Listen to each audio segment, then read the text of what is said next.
జగన్ అయితే నాయకుల విషయంలో ఎట్టి పరిస్థితుల్లో మొహమాటం ఏం లేదు, అండగా ఉండి తీరతాం. రాబోయేటటువంటి రోజుల్లో భయపెట్టాలనుకున్న వాళ్ళందరూ భయపడతారు. అదే సందర్భం మేము ఆపకపోతే ఈ పాటికి ఏదో అయి ఉండేది, అది గుర్తుపెట్టుకోండి అన్నటువంటి విషయాన్ని తేల్చి చెప్తున్నారు. మరొకసారి హెచ్చరికలు జారీ చేశారు. వదిలిపెట్టే ప్రసక్తి లేదు రేపు పొద్దున్న రాబోయేటటువంటి రోజుల్లో ఇవాళ జరిగినటువంటి పరిణామాలు అన్నటువంటి విషయాన్ని. జగన్ స్పీచ్లు అన్నటువంటి క్రమంగా కార్యకర్తల ఉత్సాహాన్ని అయితే రేపుతున్నాయి. ఇదేంది, మాగుంట శ్రీనివాసరెడ్డి అనే వ్యక్తి ఎంపీ, ఆయన నాలెడ్జ్ తెలియకోకుండా ఎవరో మైనింగ్ పర్మిషన్ తీసుకున్నారట, ఇల్లీగల్గా మైన్ చేశారంట, ఫోర్జరీ సంతకాలట. ఆ కేసు ఎప్పుడు పెట్టినాము? మా ప్రభుత్వ హయాంలో మేము బుక్ చేసిన కేసు. మా ఎంపీ అప్పట్లో మాగుంట శ్రీనివాసరెడ్డి, ఆయనకు తెలియకుండా ఎవడో ఫోర్జరీ సంతకాలు పెట్టి ఇల్లీగల్ మైనింగ్ ఏదో తీసుకొని దాంట్లో ఇల్లీగల్ మైనింగ్ చేశాడని ఒక చిన్న ఇన్సిడెంట్, దాంట్లో గ్రావెల్ ఏదో తోవినాడని చెప్పి చిన్న ఇన్సిడెంట్, దాని మీద మేమే ఎఫ్ఐఆర్ బుక్ చేసినాం. మా ఎంపీ సంతకం దొంగ సంతకం చేసినాడు అని చెప్పి మేమే పెట్టించినాం. దాంట్లో మళ్ళీ విజిలెన్స్ ఎంక్వైరీ, ఆ విజిలెన్స్ ఎంక్వైరీలో విజిలెన్స్ వాళ్ళు క్లియర్ కట్గా దీంట్లో చవ్వా చంద్రబాబు నాయుడు, ఆయన పేరు కూడా చవ్వా చంద్రబాబు నాయుడు, ఆ ఫోర్జరీ చేసినోడు కూడా,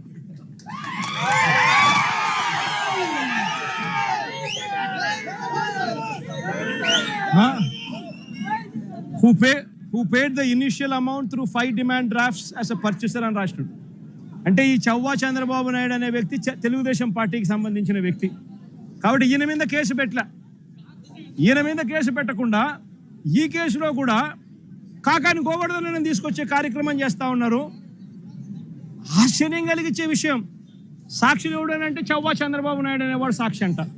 అంటే తెలుగుదేశం వాడు సాక్ష్యం, తెలుగుదేశం వాడు సాక్ష్యం ఏంది? ఆయన మీద కేసు పెట్టుకోకుండా ఆయన సాక్ష్యం తీసుకొని మాజీ మంత్రి కాకాని గోవర్ధన్ రెడ్డి మీద కేసు పెట్టడం ఏంది? ఎంతటి దారుణంగా జరుగుతూ ఉందో ఒకసారి చూడమని అడుగుతా ఉన్నా. ఆయన ఇల్లు 100 కోట్ల రాజభవనం అని చెప్పి అని ఇంకొకటి, ఇల్లీగల్గా ఆయన సంపాదించిన ఆస్తిలో 100 కోట్ల రాజభవనం పెట్టాడని అని ఇంకొకటి. ఇందులో సాక్షాత్తు వాళ్ళ విజిలెన్స్ రిపోర్టు వీళ్ళంతకి వీళ్ళే లెక్క కట్టినారు. ఏమని? Upon examining the material evidence, the government assessed value of the 120 అంకనమ్స్ is 1.42 crores. The estimated construction value of the house is approximately 5 to 6 crores. And ఈ లెక్కల ప్రకారం 6-7 కోట్లు దాటినప్పుడు ఇక్కడ 100 కోట్లు అని చెప్పి ఆయన మీద ఇంకొక తప్పుడు ఆరోపణలు చేయడం ధర్మమేనా అని అడుగుతా ఉన్నా.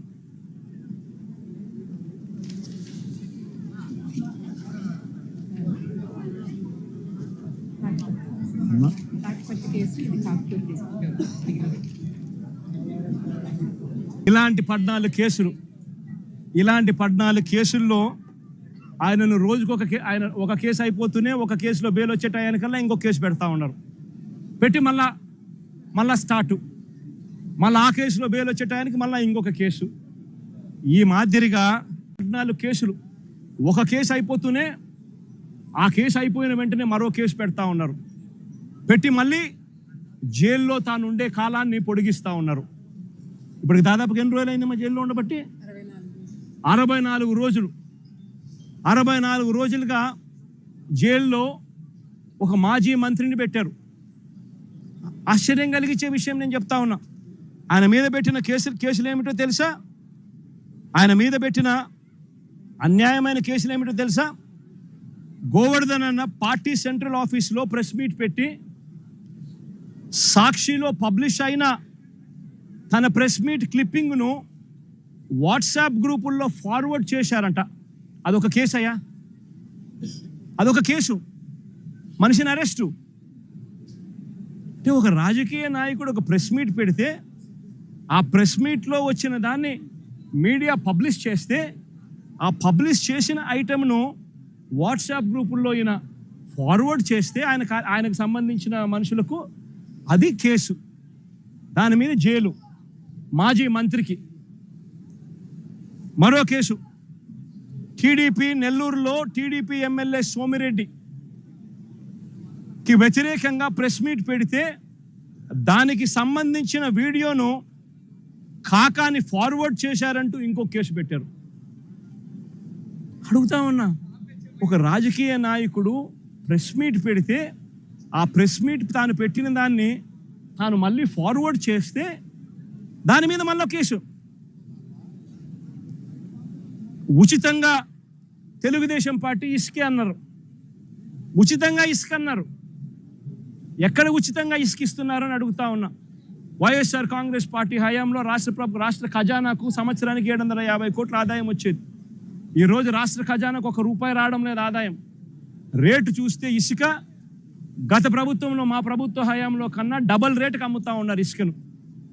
గుచ్చెలు విడిగా దోచేస్తూ ఉన్నారు రాష్ట్రాన్ని. అలాంటి సందర్భంలో ఇసుక ఉచితంగా దొరకడం లేదని, మీరు చెప్పింది ఇసుక ఉచితంగా ఇస్తామని చెప్పారు, ఆ ఇసుక ఉచితంగా దొరకడం లేదని భవన నిర్మాణ కార్మికులు నిరసన తెలిపితే ఆ గతంలో పోలిస్తే రేటు డబల్ అయ్యింది అని చెప్పి వాళ్ళంతా కూడా నిరసన తెలుపుతూ ఉంటే దానికి గోవర్ధన్ అన్న సంఘీభావం తెలిపాడు అని చెప్పి ఆ తెలిపిన దానికి మరో కేసు. ప్రజాస్వామ్యం ఎలా ఉందో చూడమని చెప్పి నేను అడుగుతా ఉన్నా. మీ ద్వారా రాష్ట్ర ప్రజలందరికీ కూడా విజ్ఞప్తి చేస్తా ఉన్నా. ప్రజాస్వామ్యం ఎంత దారుణంగా ఉంది అని చెప్పడానికి జరుగుతూ ఉన్న ఈ ఘటనలు ఎలా అద్దం పడతా ఉన్నాయో గమనించమని అడుగుతా ఉన్నా. మరో కేసు వెంకటాచలం మాజీ జెడ్పీటీసీ శేషయ్యన్న మీద అక్రమంగా కేసు పెట్టి జైలుకు పంపితే దీన్ని నిరసిస్తూ గోవర్ధన్ అన్న మాట్లాడితే పోలీసులకు వ్యతిరేకంగా మాట్లాడారు అని చెప్పి దాని మీద కేసు పెట్టారు. నేను అడుగుతా ఉన్నా, నువ్వు ఏకంగా ఒక జెడ్పీటీసీని తీసుకొని పోయి అక్రమ కేసు నువ్వు పెడితే, నువ్వు అక్రమ కేసు పెట్టినావు అని చెప్పి ఆధారాలతో మాట్లాడిన ఆ వ్యక్తి మీద పోలీసులకు వ్యతిరేకంగా మాట్లాడారని చెప్పి కేసులు పెట్టడం ఎంతటి దారుణమో ఆలోచన చేయమని చెప్పి నేను కోరుతా ఉన్నా.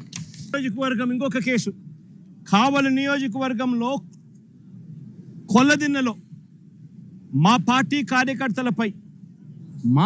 కార్యకర్తలపై తెలుగుదేశం పార్టీ వాళ్ళు దాడులు చేస్తే బాధితులను పరామర్శించి పోలీసులు పక్షపాత వైఖరిని తాను ఎండగడితే దాని మీద కూడా మళ్ళీ కేసు పెట్టారు.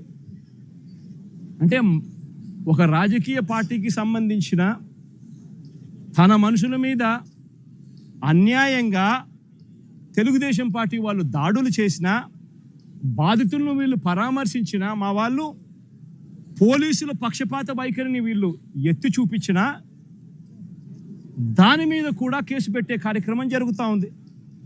ఇంకా ఆశ్చర్యకరమైన విషయం, ఇది నిజంగా నవ్వాలనో ఏడవాలనో కూడా అర్థం కాని దారుణమైన కేసు. 2024 ఎన్నికల సందర్భంగా అంటే ఎలక్షన్ కమిషన్ ఆధ్వర్యంలో నడుస్తూ ఉన్న పీరియడ్లో ఆ టైంలో లిక్కర్ పంచుతా ఉన్నారని చెప్పి కేసు పెట్టినారు. లిక్కర్ పంచుతా ఉన్నారని కేసు పెడితే తర్వాత మళ్ళీ చంద్రబాబు నాయుడు గారి ప్రభుత్వం వచ్చిన తర్వాత దాని మీద దర్యాప్తు కూడా పూర్తి చేసి ఛార్జ్ షీట్ కూడా వేసినారు కదా, అయిపోయింది కదా. మళ్ళా సంవత్సరం తర్వాత అదే ఛార్జ్ షీట్లోకి మళ్ళీ వెళ్ళి గోవర్ధన్ రెడ్డిని ఇప్పుడు ఇరికిస్తూ ఉన్నారు. ఏమయ్యా ఇది నాకు అర్థం కావడంలా. ప్రజాస్వామ్యంలో బతుకుతా ఉన్నామా? ప్రజాస్వామ్యంలో బతకడం లేదా? ఇంతకన్నా దారుణమైనది ఏమైనా ఉంటుందా? అది కూడా తప్పుడు వాంగ్మూలాలు మళ్ళీ ఇప్పుడు సృష్టించి ఆ గ్రామంలో ఏదో లిక్కర్ పంచుతా ఉంటే ఎవడో ఎందుకు పంచుతున్నారని అడిగినాడంట. ఈయన ఎందుకు పంచుతావా అని మీరు అడుగుతారా అని కొట్టమని చెప్పి ఈయన చెప్పినాడంట అని ఇప్పుడు కేసు పెడతారు. ఎంతటి దారుణంగా జరుగుతూ ఉందో ఒకసారి చూడమని అడుగుతా ఉన్నా. మరో కేసు, అక్రమంగా క్వాడ్స్ తవ్వకాలు చేశారని కాకాని గోవర్ధన్ రెడ్డిపై పోలీసులు మరో కేసు పెట్టారు. నిజంగా ఒక మంత్రిగా ఉన్న వ్యక్తి ఒక మైన్లో క్వాడ్స్ తవ్వకాలు చేశారు అని చెప్పి కేసు పెట్టడం అంటే ఎంత దారుణమైన ఆలోచన చేయమని అడుగుతా ఉన్నా. ఈ కేసులో పసలేదు అని చెప్పి కోర్టు నిర్ధారించి A1, A2, A3లకు యాంటిసిపేటరీ బెయిల్ కూడా ఇచ్చింది. గోవర్ధన్ అన్న A4. మరి A1, A2, A3కి యాంటిసిపేటరీ బెయిల్ ఇచ్చినప్పుడు A4 వచ్చేసరికి మాత్రం ఏకంగా జైల్లో పెట్టినారు. ఆశ్చర్యం కలిగించే విషయం ఏంటంటే ఈ కేసులో ఎంత కుట్రపూరితంగా ఈ కేసు పెట్టారంటే, ఈ కేసులో ఇదే చంద్రబాబు నాయుడు గారు గవర్నమెంట్లో చేసిన విజిలెన్స్ రిపోర్టు, ఈ విజిలెన్స్ రిపోర్ట్లో వీళ్ళే